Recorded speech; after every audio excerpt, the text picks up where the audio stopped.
wants to step into the pocket. Do you have what it takes? And now, the Pocket Presents Podcast, presented by FRESHOUSE Juice Bar and PILBROIII Inc. How's it going, everybody, and welcome to another edition of the Pocket Presents Podcast. I'm your host, Dante DeTomastis, alongside my co-host, Nick Saps. What's going on, everybody? And here we are, guys. We're finally back at Vaughan Sportsplex 2, the home of the madness, the sports madness. Tony's got everything here. Go to Tony Bisceglia for all your sports needs. He's got soccer, which is, another sport, but... Great sport. Tony's amazing. He's the best. And, of course, to our other sponsors, FRESHOUSE Juice Bar. Check them out, guys. We got some new juices here, absolutely incredible. Go to Mike for all your needs. You got 2 locations, one at Pine Valley and 7, one at Keele and Major Mac. Absolutely incredible. And, of course, PILBROIII Carpentry. The PILBROIII family has been doing this for over 30 years in the carpentry business. We have the nail of the week every week. You get to see all the hardest hits. Stay tuned for more. And, Nick, here we are. Week 10 is in the books. What are some of the early takeaways from Week 10?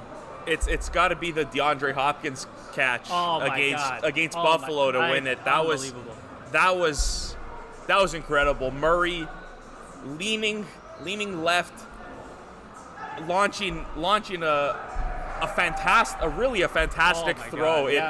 It made the end zone, and he gave his guy a shot, and DeAndre Hopkins went up and probably made the play of the year so far, I would say. Without question. We'll get into Kyler Murray a bit more later. I'm going to ask you some questions about him.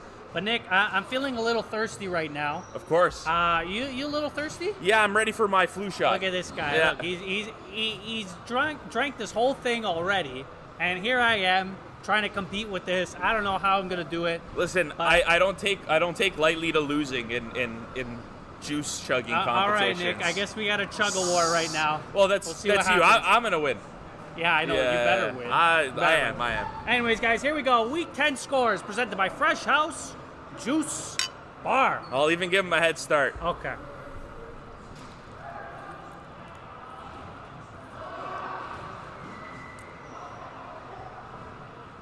Oh. I won again. Just barely. Wow. I wanted to make him feel good about himself. Okay, that's fine. Yeah. All right, guys, here we go. Thursday nighter, Indianapolis Colts, Tennessee Titans. Nick, this was an absolutely crazy game. Nyheim Hines with a huge game in this one. Let's see if that continues. Colts take it, 34-17. Sunday games now. Tampa Bay Buccaneers, Carolina Panthers. Nick, Tom Brady, after a loss that he did not take lightly. No. Buccaneers absolutely smoked them without Christian McCaffrey. Bucks take it, 46-23. Houston Texans, Cleveland Browns. Nick, there was nothing to this game. The weather. Boring. Useless game here. But Nick Chubb, I guess, I don't know what the hell happened at the end there. He screwed a lot of people. He did screw a lot of people. Browns take it 10-7. Washington football team, Detroit Lions. Nick, this was an entertaining game. Unbelievable. Matt Prater with a game-winning 59-yard field goal from literally the moon. He kicked it in. Lions take it 30-27. Alex Smith is back. Good to see. Jacksonville Jaguars, Green Bay Packers. Nick, this was a very close contest. Very, very close. I don't know if it should have been this close, but it was pretty damn close. Yep. Aaron Rodgers did his thing. Jake Luton, the guy, keeps them in games, but Packers take it 24-20. Jacksonville played hard. Philadelphia Eagles, New York Giants. Nick, another NFC East, whatever you want to call it. Barn burner. An NFC East barn burner. Daniel Jones came to play in this one. He had a fantastic game. Giants take it 27-17. The Giants are in... It's whatever. Just move on. It's amazing to me. It's amazing to me how they still have a shot for this NFC East title. Now to the 4 o'clock games, Nick. LA Chargers, Miami Dolphins. Nick, my Dolphins did it again, baby. They did it again. Tua Tagovailoa. And the Miami Dolphins, this defense is absolutely incredible. I'm in love with this team right now. Dolphins take it 29-21. Buffalo Bills, Arizona Cardinals. Nick, this is what we alluded to earlier. Yep. The game of the week, the game of the year, the game of everything. Yeah. DeAndre Hopkins at the end there, just when you think Buffalo's going to win this game, Kyler Murray chucks it up, and in triple coverage, DeAndre Hopkins catches the ball, and the Cardinals win the damn game. Nick, you can't even write a better story. No. Incredible. No. Cardinals take it 32-30. Denver Broncos, Las Vegas Raiders. Josh Jacobs ran absolutely all over this team, and he is back, and he's going to help a lot of fantasy teams down the stretch, I think. The Raiders take it 37-12. Cincinnati Bengals and Pittsburgh Steelers. Pittsburgh takes it 36-10. No summary. There you go. Seattle Seahawks, LA Rams. Nick, this was another questionable game from Russell Wilson here. Very confusing game here. Jamal Adams does not know how to tackle. Somebody's got to teach that guy how to tackle. The Rams take it 23-16. San Francisco 49ers and New Orleans Saints, Nick. Drew Brees had a horrible injury in this one. We wish Drew all the best. He's a Hall of Famer for sure, first ballot in my opinion. And Jameis has came in. Didn't have to do much because Alvin Kamara did everything. 3 touchdowns. Saints take it 27-13. Sunday nighter, Nick. Baltimore Ravens, New England Patriots in an absolute snow shower of a game. Whatever it was, I've never seen anything like that in my life. That was an unbelievable amount of rain. Just insane. Basically, whoever won this game ran the ball better, and the Patriots ran the ball better, and they won the game 23-17. Monday nighter, Nick, this game was pathetic. Snooze fest. This game was absolutely pathetic. Yes, it was. What a time to be a Bears fan. I feel so bad for that team. I don't. Vikings take it 19-13.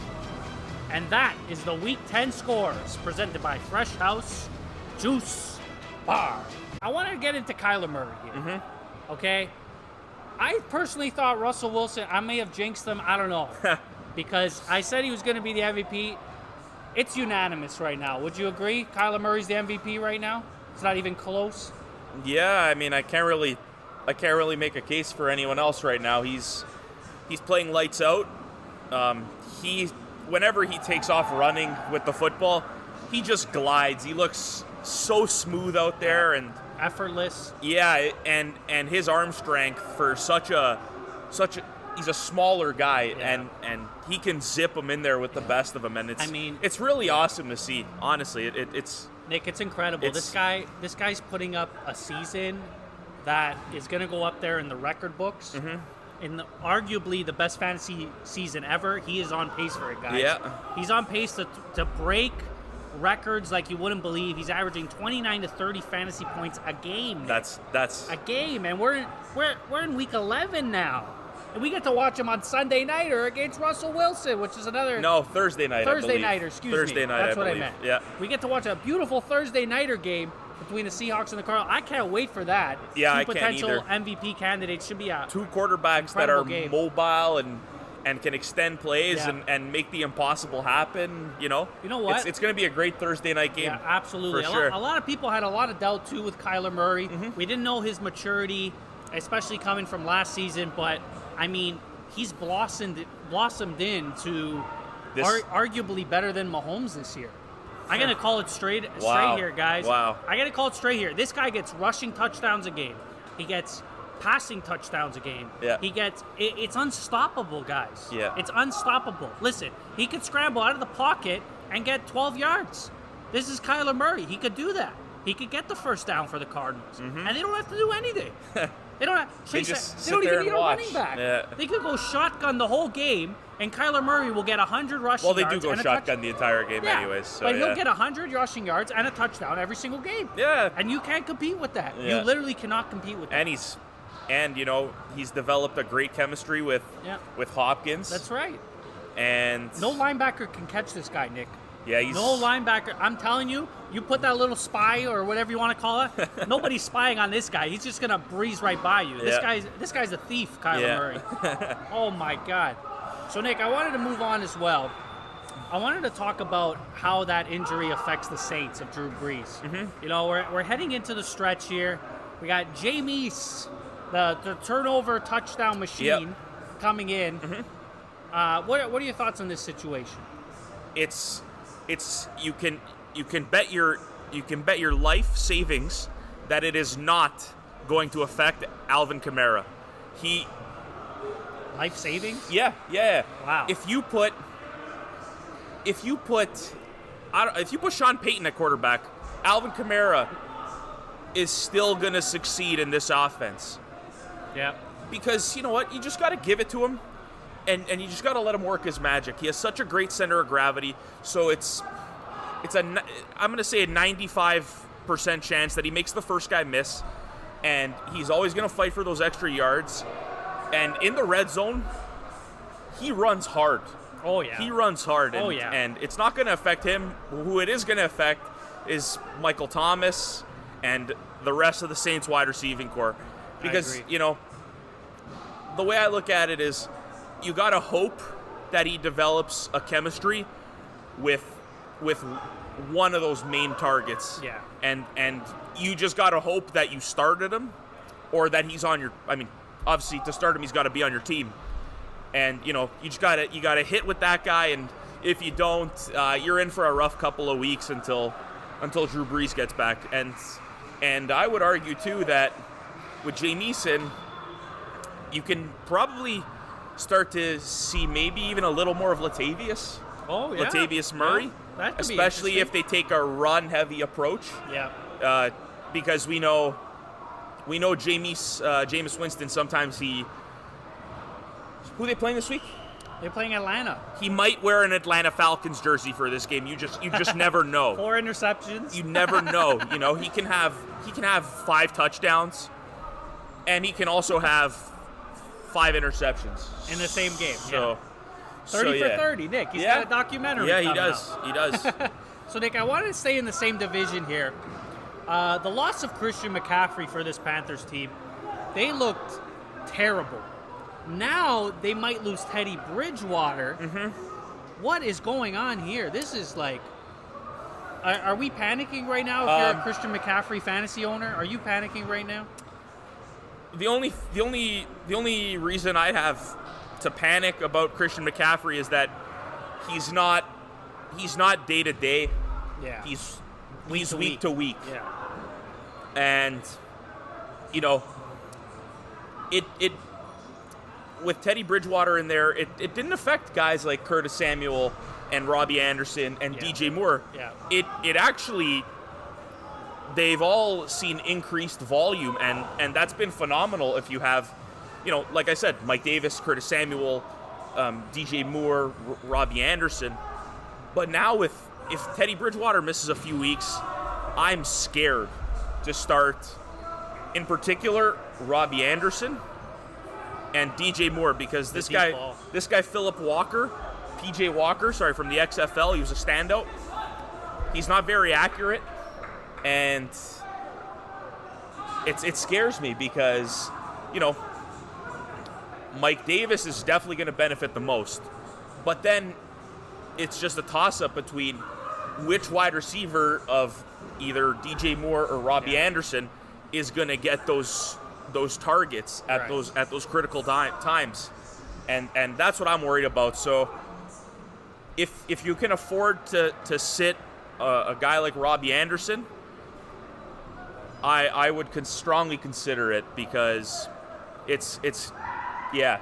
Nick, I gotta agree with you. I mean, Mike Davis has a great matchup coming up. Mm-hmm. Panthers play the Lions this week, so we all know what teams, running backs in particular, have done to the Lions. I mean, I was hoping Christian McCaffrey is going to play this game, because that was probably the easiest 30 fantasy points you're ever going to get. You would ever get in your lifetime. With the receptions and the rushing, it's just incredible. Yep. But Nick, let's move on to some waiver targets now. Mm-hmm. We're heading into the home stretch now. This is where, you know, every decision matters, guys, especially if you want to make the playoffs, and if you're in those tight leagues and you got to win games, you got to win matchups. Every little move counts. Yes. I've helped you guys along the way for the past 2 weeks. So let's see if that continues. But, Nick, what do you have this week? I'm going with the Miami Dolphins running back, Salvin Ahmed. Whatever. However you pronounce it. You gotta give it that little bit of that Arabic. I got you. If I mispronounce it, I apologize. But listen, he looked fantastic. And Miami just released Jordan Howard, so you don't have to worry about that guy stealing touches. Matt Breida has been banged up, it seems like, this whole season. Yeah. And Myles Gaskin's been hurt. Yeah. And, you know, as long as Myles Gaskin is hurt, that's who I think is the only real threat to taking touches away from this guy. Right. Pick him up. I agree. He has, I'd say, flex value depending on the matchup. Nick, I gotta agree with you. I love that pick. Yeah. I absolutely love that pick.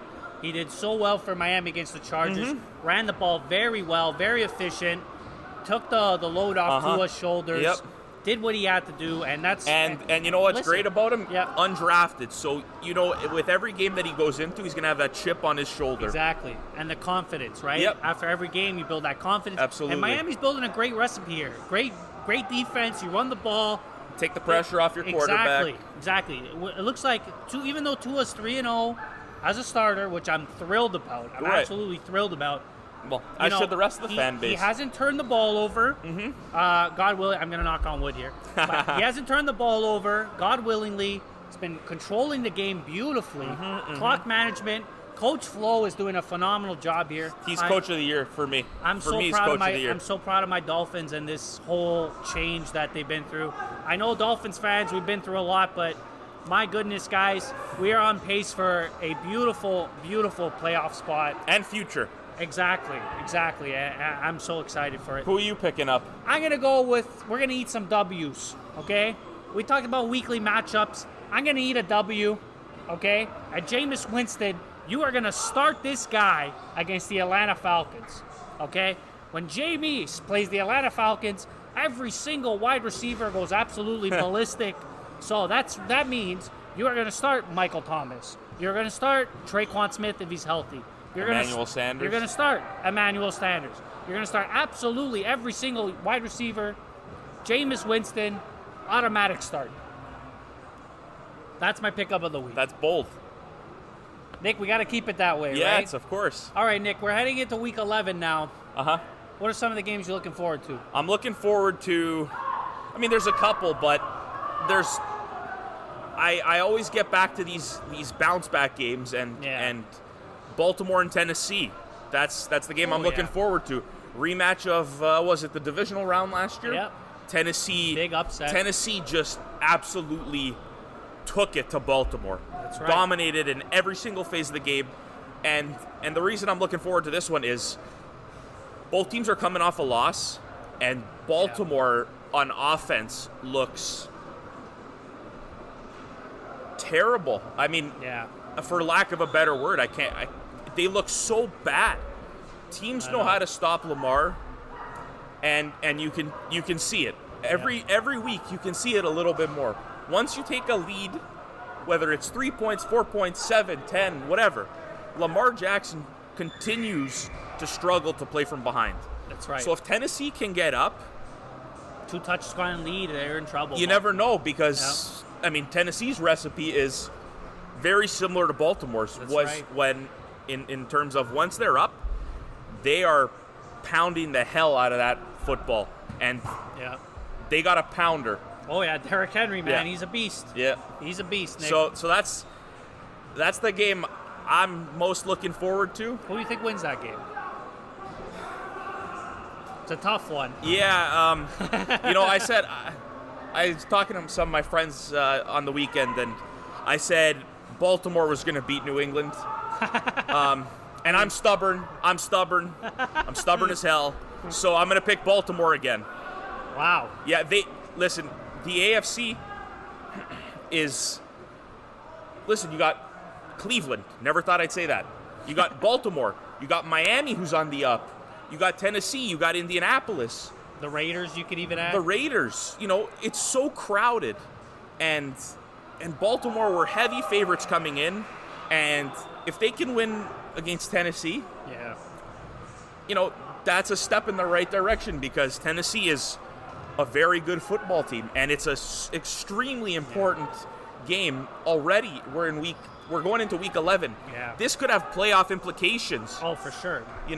Home games, very important. Tiebreakers. Yeah, everything. So, that's the game I'm most looking forward to. Nick, I'm going to disagree with you. I got the Titans in that game. I'm going to completely disagree with you. Yeah, I'm cool with that. The Titans are coming off a embarrassing loss to the Colts. Yeah. And I'm telling you, this team is going to get their stuff together. Mike Vrabel is going to get this team together. Ryan Tannehill is going to play a way better game. Derrick Henry is going to manhandle guys just like he did with Earl Thomas last year. He's going to manhandle them. Well, he's got to pick somebody else now. He's not on the team It's okay. anymore. Marlon Humphrey, you name it. Okay. Derrick Henry's coming for you. Chuck Clark. Derrick Henry is coming for you. What game are you most looking forward to? Nick, I'm gonna go. I mean, when this goes on the air, it's already gonna happen. But I got the Seahawks and the Cardinals. Yeah, Nick. This is a showdown. I don't even know why this is a Thursday night. This should be Sunday night football. When these two teams meet, Nick, if we get anything like the last game, we got ourselves another treat, baby. Oh, of course. We got ourselves another treat. Kyler Murray versus Russell Wilson. I could watch these two go at it for hours and hours and hours. I don't know who's going to win this game. Honestly, whoever gets the last possession is probably going to win this game. I want to say Seattle wins. Chris Carson's coming back, so that's a big boost to that terrible running back situation that they have. So we'll see what I mean, he's expected to return, so we'll see what happens there. But I'm really looking forward to that game. Yeah, so am I. And that's it for us, guys. Stay tuned for more episodes. Enjoy Week 11. But that's it for us. Thank you again to our sponsors, Fresh House Juice Bar. Check them out, guys. We demolished their juices. They're so good, I'm telling you right now. Stay tuned for a contest, guys. I'm giving you a little hint right now. We might be doing a contest with Fresh House, so stay tuned for that. And, of course, PILBROIII Carpentry. For all your carpentry needs, you go to the PILBROIII family. They build homes, not houses. Follow us on Instagram at the Pocket Presence Pod and on YouTube at the Pocket Presence Podcast for all of our videos. Take care. Hoo-day!